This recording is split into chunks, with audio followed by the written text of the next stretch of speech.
Money Show brought to you by the Old Mutual Investment Group. Do great things. What a great pleasure to welcome Marc Sevitz, the co-founder of a website called TaxTim. I'm interested, Marc Sevitz, in your assessment of the personal impact of the budget on our back pockets. But TaxTim, very briefly, you've set up a website with a guy from KPMG, a geek who knows computers, and basically you're enabling us to fill in our tax returns more easily with easy-to-help instructions through your TaxTim website. That's the idea behind it, is it? Good evening, Bruce. Yes, just basically that we offering the tax consumer, the taxpayer out there, an easier way of actually understanding how to fill out a tax return and understanding their taxes, which most people don't, and run away from the idea of tax and the tax jargon.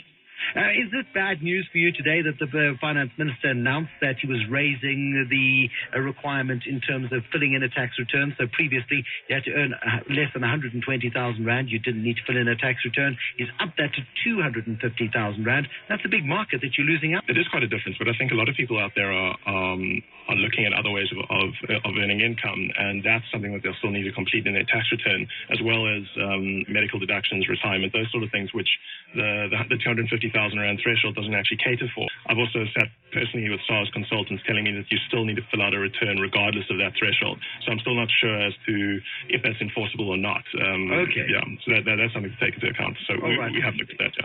Issues of opinion. Now, tell me, how does 2013's budget affect the back pocket of the average South African?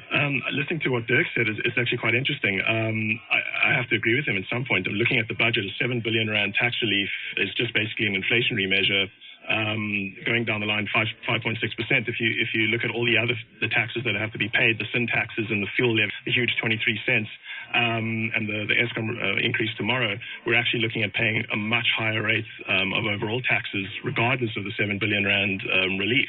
So it's actually to the taxpayer out there, the 6.3 million taxpayers, we're actually paying more, even though it seems like we're getting a bit of a benefit. You're going to have to explain that in smaller words, I think. There's 6.3 million personal income taxpayers in South Africa. We get a 7 billion Rand tax break, and we're paying more. Explain that. Well, the 7 billion Rand tax break that we get is adjusted just for inflation. So the value that you actually get from your money in the next year is going to go up by the inflation rate of about 5.6%.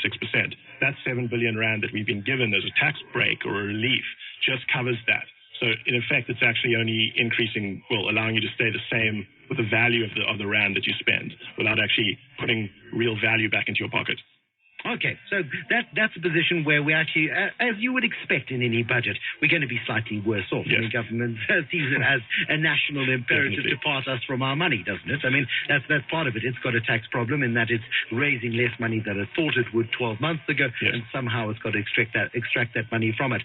From us, were you surprised not to see any big increases in taxes, though, even though we are slightly worse off? No big increases coming through? I was quite surprised. I think most people in the tax industry were expecting, and as you've said as well, an increase in the highest marginal rate or a new tax bracket actually.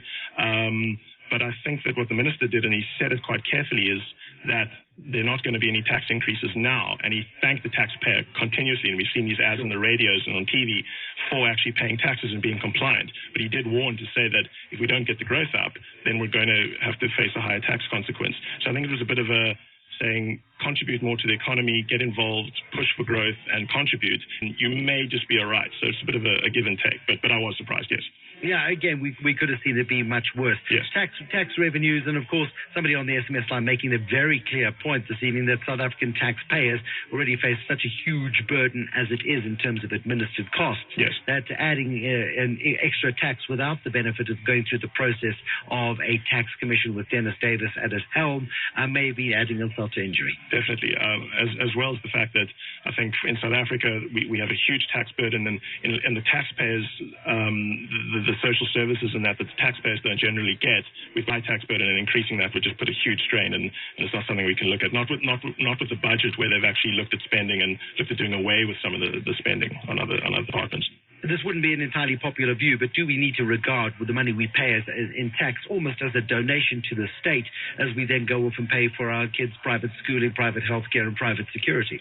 I think that the number of taxpayers and the people paying tax would welcome paying their taxes and still paying towards the private security, and that as long as they've seen the tax payment actually goes to something where in the future they won't have to have private security or private schools. We live in hope, most certainly. My thanks to you this evening, Marc Sevitz, co-founder of TaxTim. Go and have a look at taxtim.co.za. They've designed the website so that you can do your filing. You can do your filing your tax returns yourself more easily, and the little pop-ups that come up and say, you've made a mistake, sort of stuff. And it holds your hand virtually through the tax filing process. It looks like an interesting proposition. Talk at 9 with Eusebius McKaiser. 9